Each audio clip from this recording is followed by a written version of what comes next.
할렐루야. 이름으로 축복하고 사랑합니다. 건강하시기 바랍니다. 예배는 나입니다. 라는 제목을 가지고 말씀을 선포합니다. 예배는 변화죠.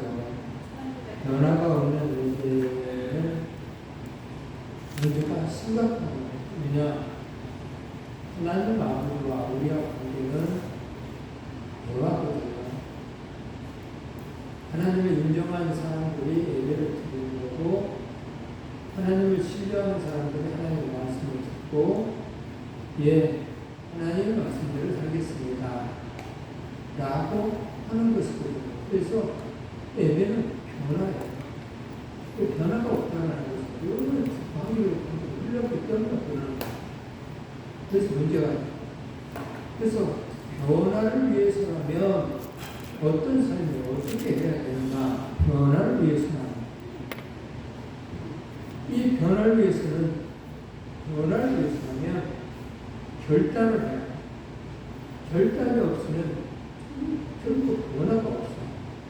말씀을 들어서 그리고 내가 어떻게 이번 한 주간은 이렇게 살아야 되겠다라는 결단이 필요해요. 그리고 그 결단에 의한 삶이 필요한 거예요. 결단이 없으니까 삶의 변화가 없는 거예요. 삶의 변화가 없으니까 하나님도 간섭하지 않아요. 하나님을 간섭하지 아니하니까 하나님 아버지의 복을 받지 못하고 또 물려줄 수도 없어. 하나님을 인정하는 사람들은 철저하게 예배의 중심이 되어 있어요. 왜? 하나님을 사랑하는 표현이고 하나님을 경외하는 표현이 예배거든요. 그래서 예배를 드림과 동시에 삶이 바뀌어지는 거예요. 그래서 저 사람은 오늘 또 말씀을 들었구나, 안 들었구나 라는 것을 어떻게 하냐? 오늘 말씀을 듣고 결단했냐 안 했냐 거기에서 알 수가 있는 거예요. 대답은 잘하지만 삶의 변화가 없으면 이 짜증나는 일 아닐까요? 그냥 알고 싶게 우리의 자녀들을 통해서 얘기해보자. 야, 너 공부 좀 열심히 해라 라고 했을 때 우리 신앙을 표현한다면 열심히 해라 했을 때 아멘, 이 소리가 알겠습니다. 이제 결단하겠다는 소리잖아요. 그 대답은. 내 삶을 하나도 보여준 것이 없어. 여전히 놀기를 좋아하고 잠자기를 좋아하고 책을 펴는 모습이 하나도 없다고 한다면 이게 변한 것이 아니에요. 오늘 우리들은 결단을 해야 돼요. 말씀 듣고 나서 내가 성경을 안 읽었다고 한다면 이번 주 안에는 내가 성경을 읽어야지. 어떻게 읽을까? 하루에 한 장씩 읽을까? 두 장씩 읽을까? 세 장씩 읽을까?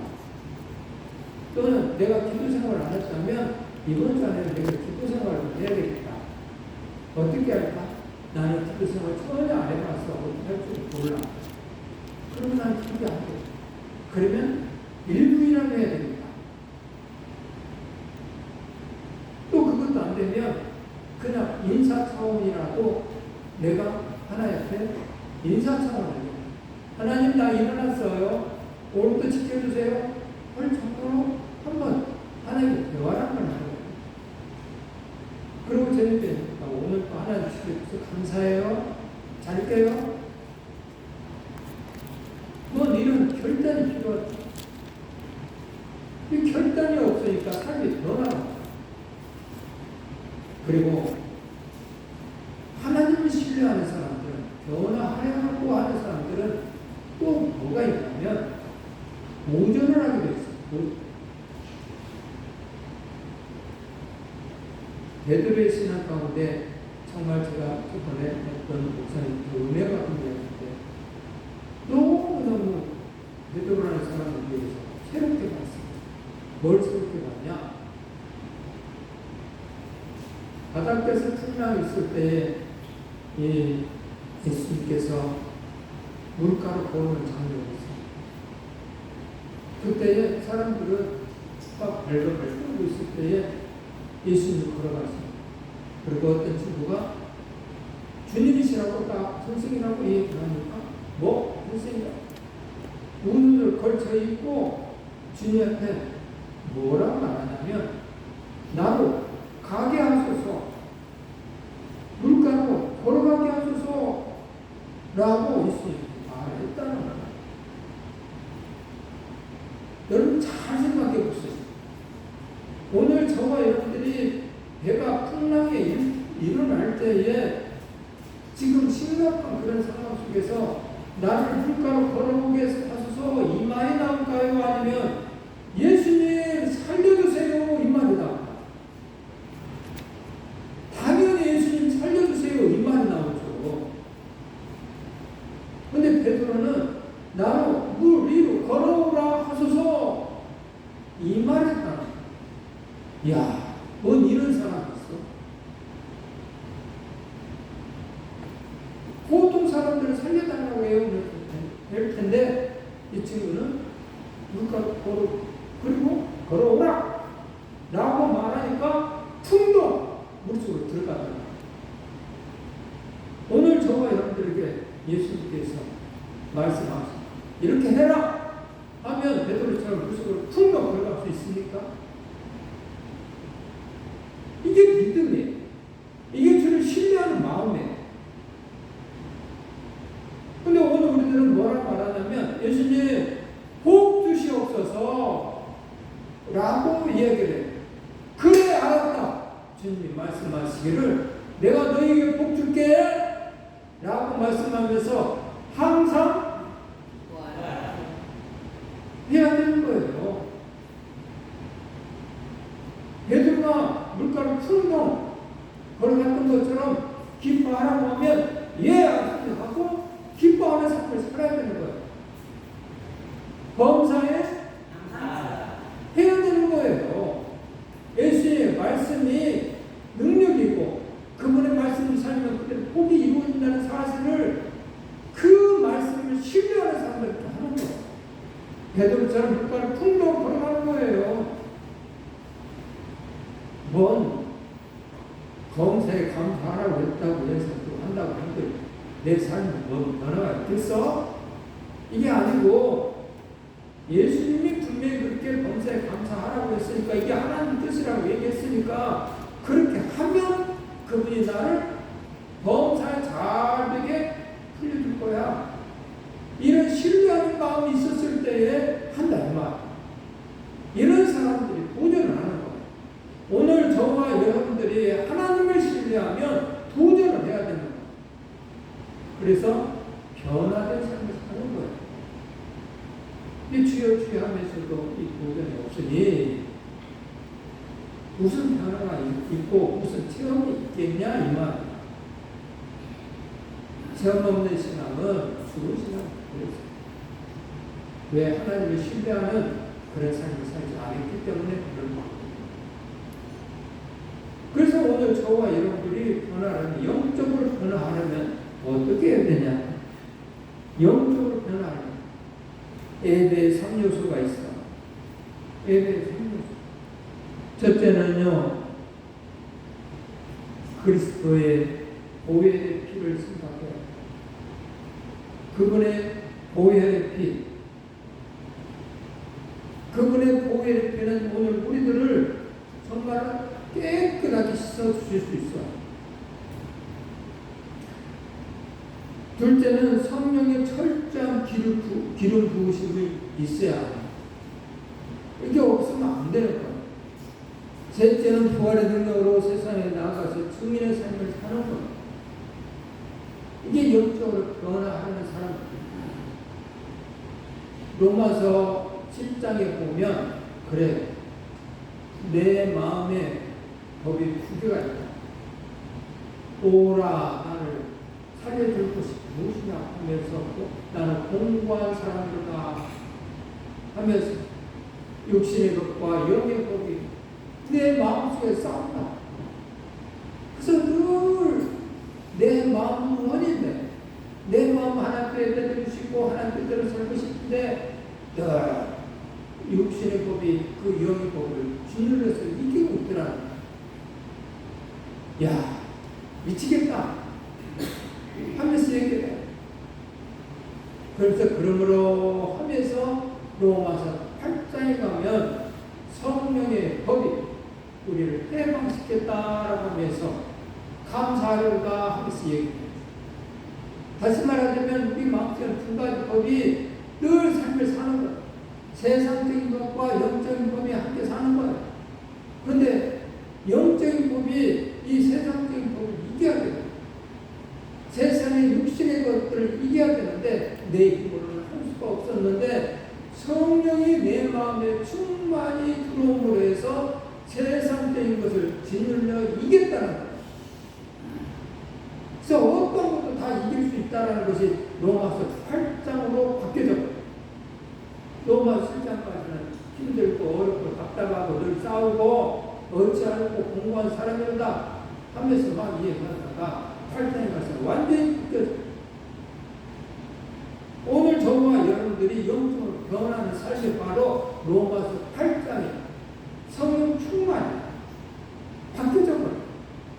그러므로 정말로 그리스도의 보혈의 피로써 오는 분들이 깨끗함을 받고 또 성령 기름을 부으심을 받고 또 부활의 능력을 생각하면서 소망의 삶을 살면서 안개같은 인생이라고 아무리 이야기해도 뭔 우리 인생이 안개같은 인생이냐, 황창하게 남았는데 금방 가요. 우리의 연수가 70이고 간간한 80이라도 요새는 조금 늘어났다 할지라도 그 계산해보면 또 답 또 나오잖아. 얼마 아니라는 것은 꼭 그것만이겠어요. 우리 인생의 길을 가다 보면 더 젊은 사람도 뭐 차상을 그냥 가보는 경우 있잖아. 많잖아.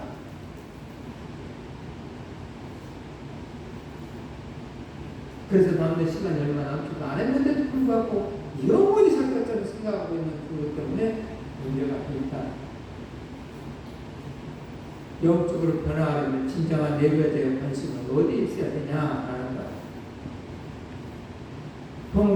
그라는 거는요, 하나님과 친밀한 관계를 맺어야 된다라고 얘기하고 있어요. 이거는요, 하나님과 친밀한 관계를 유지하는 것이다. 두 번째는 예배 본질의 변화가 있어요. 예배 본질의 변화. 오늘 저와 여러분들이 예배 드리러 이곳에 왔지만 잘 생각해 보세요. 저번 주와 이번 주의 차이점이 무엇이냐? 또는 1년 전과 지금의 내 예배하는 모습이 무엇인가를 생각해 봐요. 변화가 있어. 이 변화가 없어. 몸과 마음과 뜻과 정성이 들어있는 예배자들을 하나님은 찾으신다고 말씀하셨단다. 다윗은 삶의 변화가 예배잖아요. 다윗은 하나님의 예배를 드려야 되는데 이직직은한 예배는 싫다는 거예요. 그래서 성과 대를 조직한 것이 다윗이에요. 하나님께 이렇게 예배 드려야지 하면서 조직한 것이 있습니다. 변화의 예배 본질의 변화를 시켜야 돼요. 예배 보러 간다 오늘. 그럼 어떻게? 집에서 변화된 생물. 물론 삶 자체가 변화되어서 이 거룩한 성전의 예배를 드려야 되지만 그러기 이전에 아니 그것까지 할 수 없다고 하면 오늘 예배를 드려야 되는데 하면 나는 오늘 하나님을 만나러 가. 하나님의 집에는 하나님의 눈이 있고 하나님의 이름이 있고 또 하나님 우리를 신명빛대로 보신다고 말씀하셨으니 나 하나님 앞에 선보러 가는 길이니 하나님 보십니까? 어떻게 하고 할까? 몸을 단정히 하고 가야지. 머리도 감고 면도도 하고 정말로 옷도 새 옷으로 깨끗하게 입고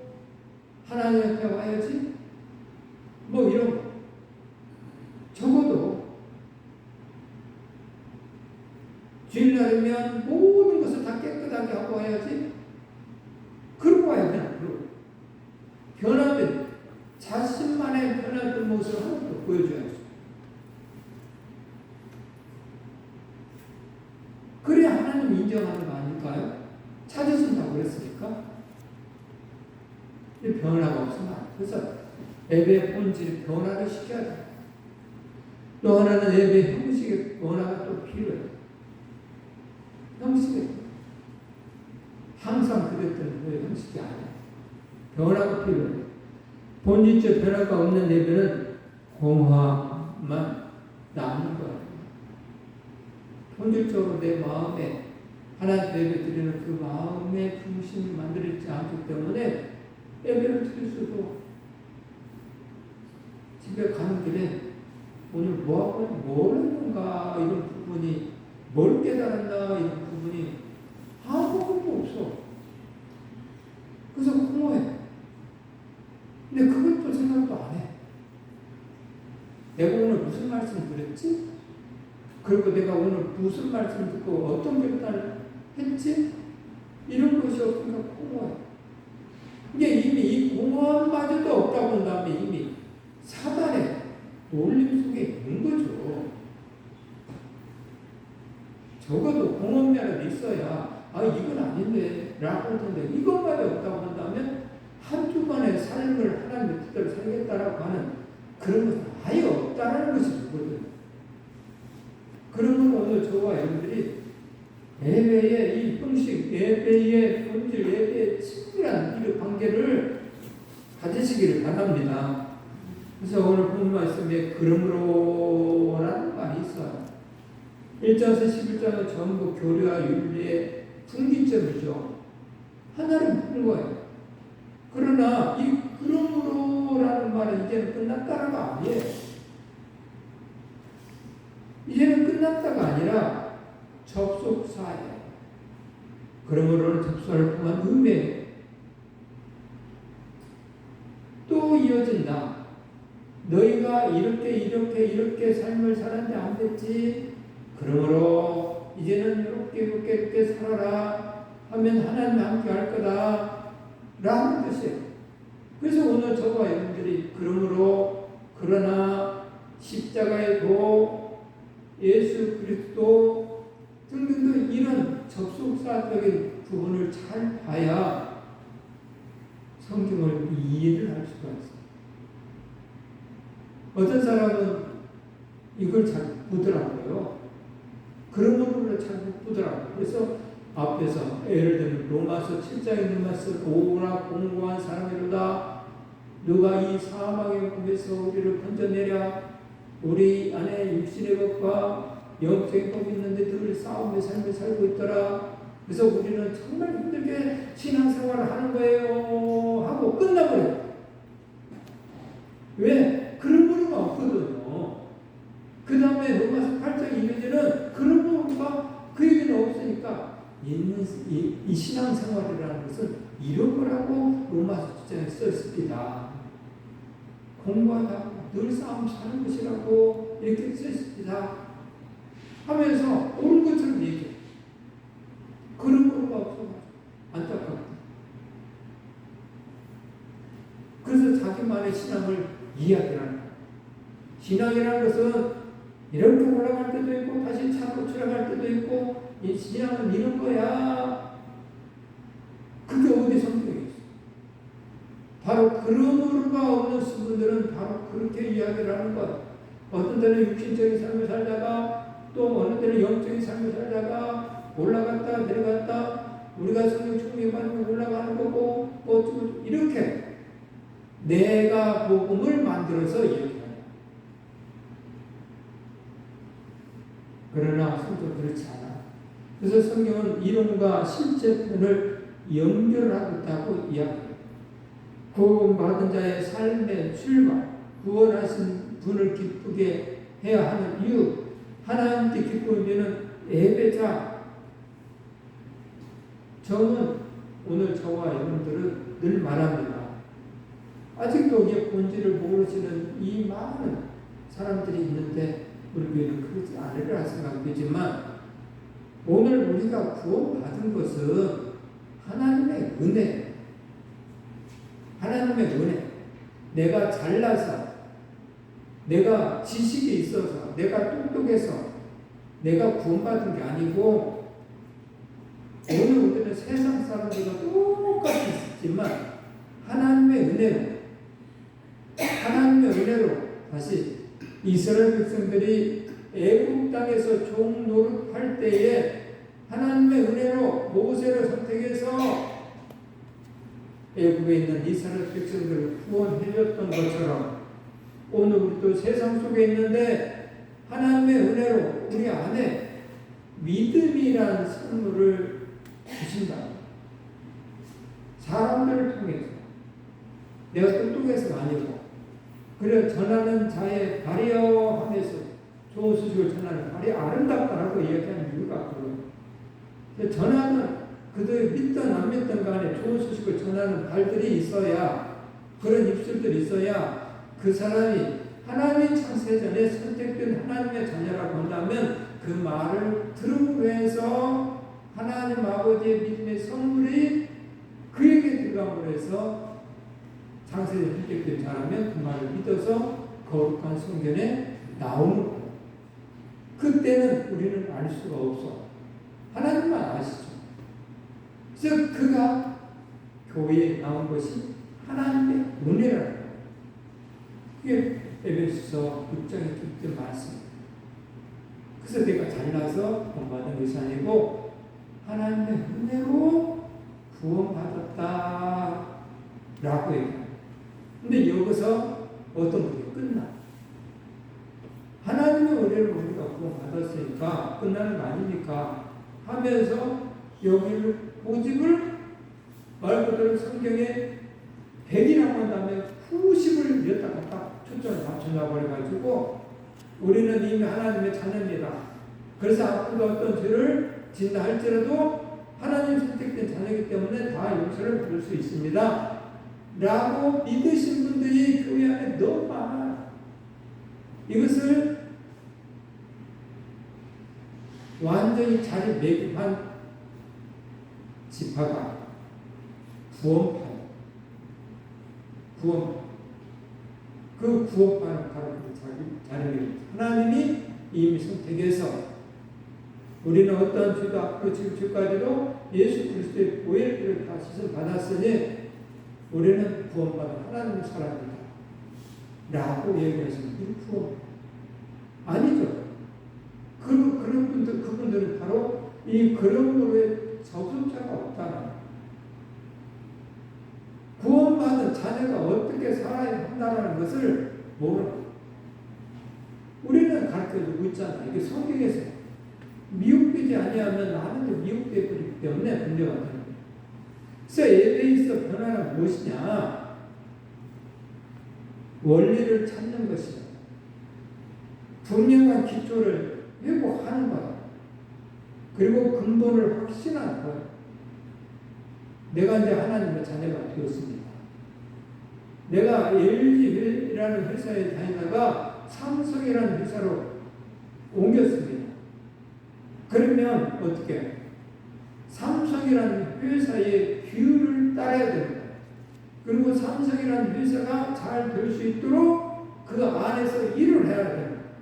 삼성이라는 회사에서 일을 하면서 LG 제품을 사용하고 LG 제품을 발효를 한다고 한다면 이 사람은 잘못됩니다. 삼성이라는 회사의 사장이 봤을 때에 야 이런 놈이 우리 회사에 있어? 잘라봐라. 오늘 우리들도 이제는 세상 속에 있다가 하나님의 자녀로 선택받은 하나님의 백성, 하나님 나라의 백성이라고 우리는 바로 그런 백성이기 때문에 이제 하나님의 백성답게 살아야 되는 것. 그래서 하나님의 법, 이 성경 말씀대로 사는 것. 그러나 아직도 세상적인 법에 의해서 이야기를 논하고 있으니 이게 문제가 돼요. 얼마 아니면 가는 인생 하나님 백성답게 완전히 분리해 삶을 살아야 돼요. 그래야 하나님이 인정해 주세요. 그래서 기독교의 교리와 삶의 관계는 연결되어 있어요. 사실 교리와 윤리는 조화를 이루어야 참된 기독교일 거라고 얘기를 해.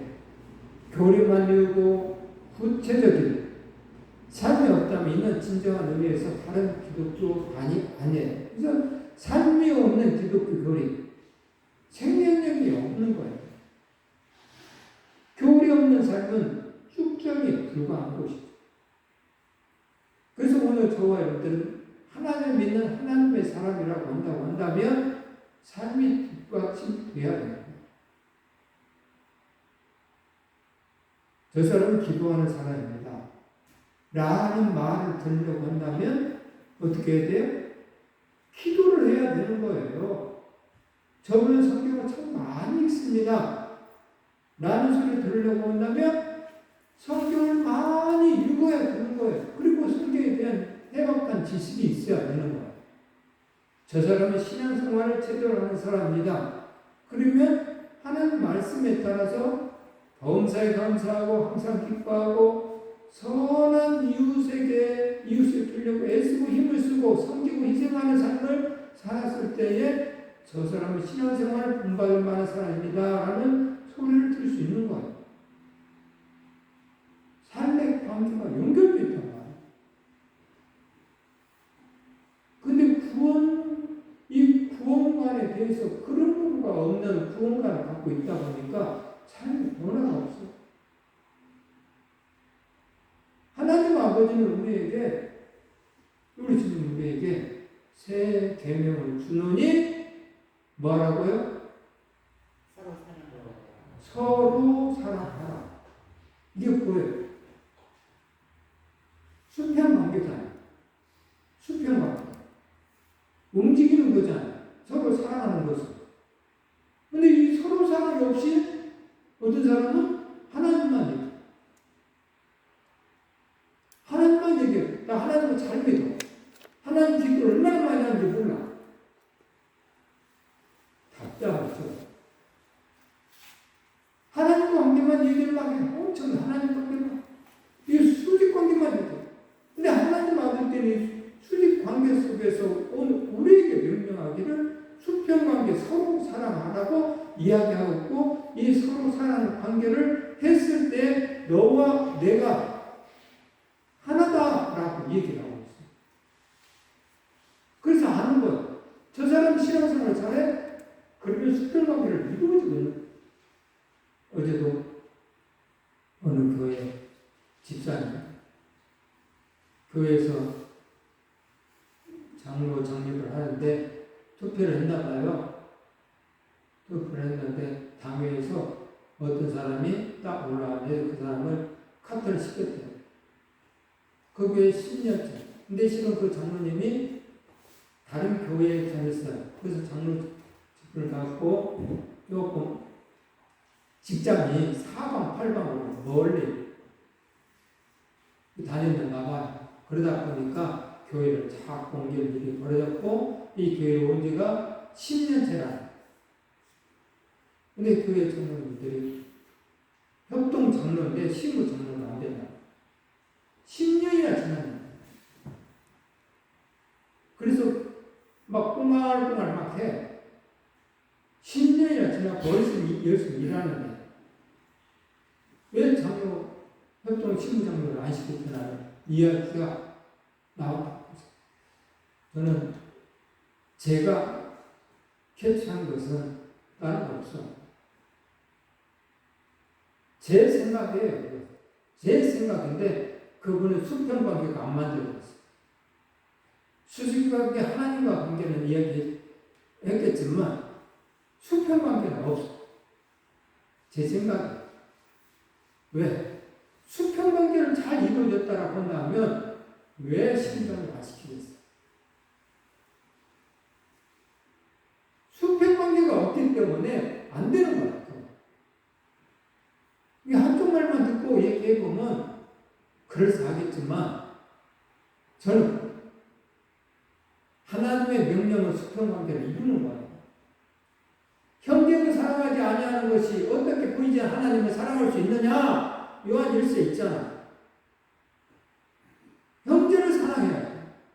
뭐 믿음 있는 척 나 기도 열심히 해요? 그게 뭔데? 나 성경 많이 읽어요? 그게 뭔데? 수평관계를 하라는 거거든요. 수평관계를 잘해서 하나님 관계를 잘 유지하라는 거예요. 선한 영향을 끼치는 그리스도인이 되라고 이야기하는 거잖아요. 근데 안타깝게도 수평관계를 유지하지 않으면 안 된다. 그래서 삶이 없는 기독교 교리는 생명력이 없는 거예요.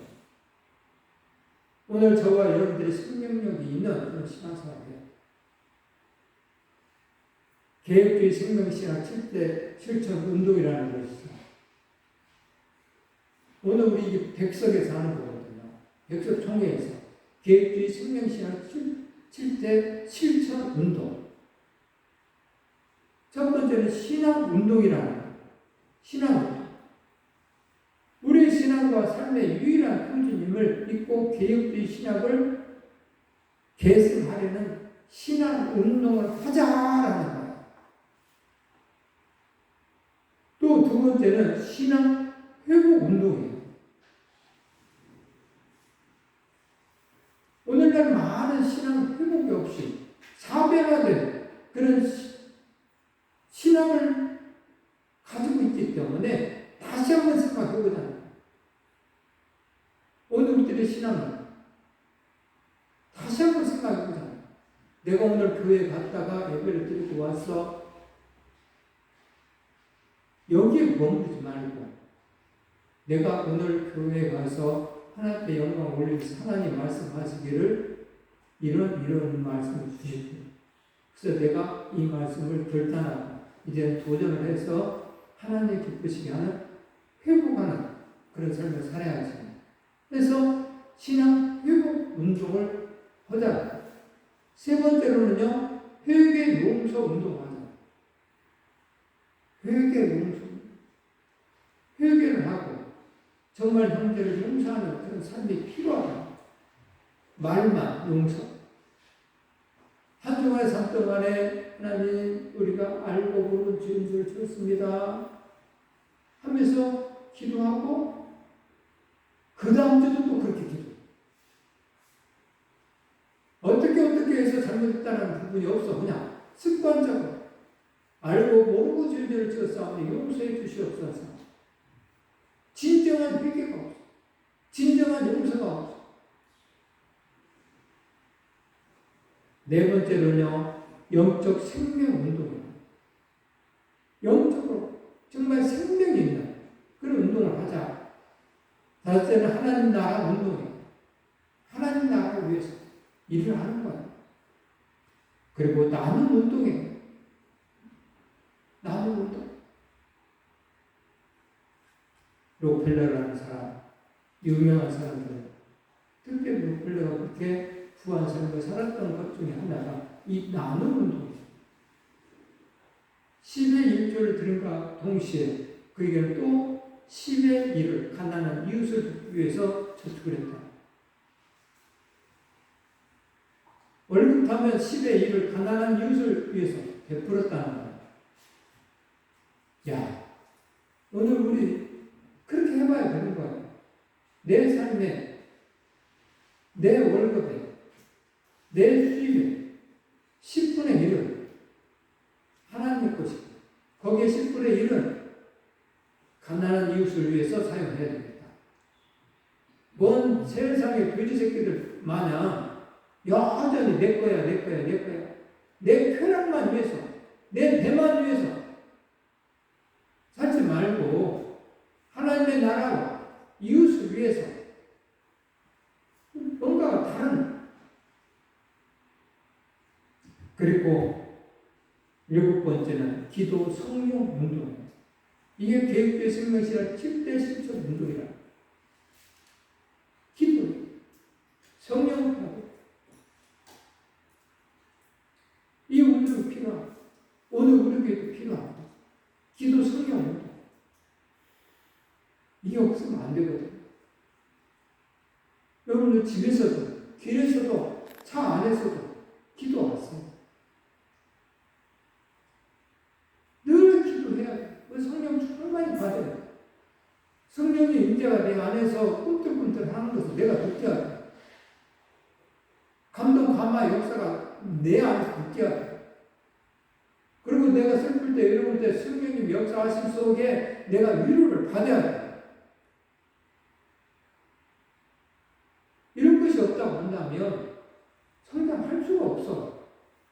변화가 없어. 그런 신성 운동이 필요한 것이죠. 그래서 예배는 변화라고 얘기하는 거예요. 예배는. 오늘 저와 여러분들이 이 예배가 변화가 있는 예배를 꼭 드리시기 바랍니다. 변화 있는 예배를 꼭 드리시기 바랍니다. 그래 하나님이 크게 하셔서 아벨의 제사를 받았던 것처럼 받으신다. 변화 있는 예배를 드렸을 때에 하나님은 강성하시고 하나님 복을 주시는 거예요. 그리고 더 큰 복을 주시사 더 하나님 나라 운동을 하게끔 하나님의 나라를 위해서 운동시키기 위해서 오늘 우리들에게 복의 복을 더 주시기를 원하시는 분이 하나님 아버지십니다. 하나님은 하나님 직접 하실 수도 있지만 오늘 우리들을 사랑하시사 우리에게 일거리를 주시는 거예요. 그래서 오늘 우리들이 하나님의 도구에서 일을 하면 이걸 땡이 아니고 내가 그릇만 만들어 가면 더 크게 일을 하는 거예요. 약한 자를 통해서 강한 자를 부끄럽게 하시고 가난한 자를 통해서 부한 자를 부끄럽게 하시는 하나님. 하나님의 말씀에 순종하고 하나님을 신뢰하는 사람들을 통해서 하나님 나라를 확장시키는 하나님.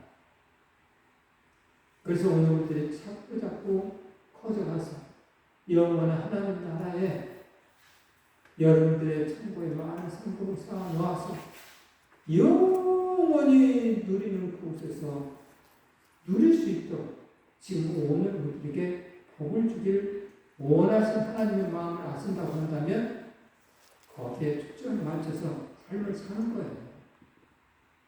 근데 이게 없으면 못하는 거예요. 이게 없는 사람은 소망이 없는 사람. 그래서 변화가 있는 특별히 임마누엘 찬양단들이 꼭 되셔서 찬양할 때도 삶 속에서도 가정에서 직장에서 사업장에서도 정말 임마누엘 찬양단 이 사랑하는 사람들이 삶의 변화를 받아서 하나님 아버지로부터 주시고자 하는 뜻들을 정말 받아 누리시길 주님의 이름으로 축복합니다. 축복합니다.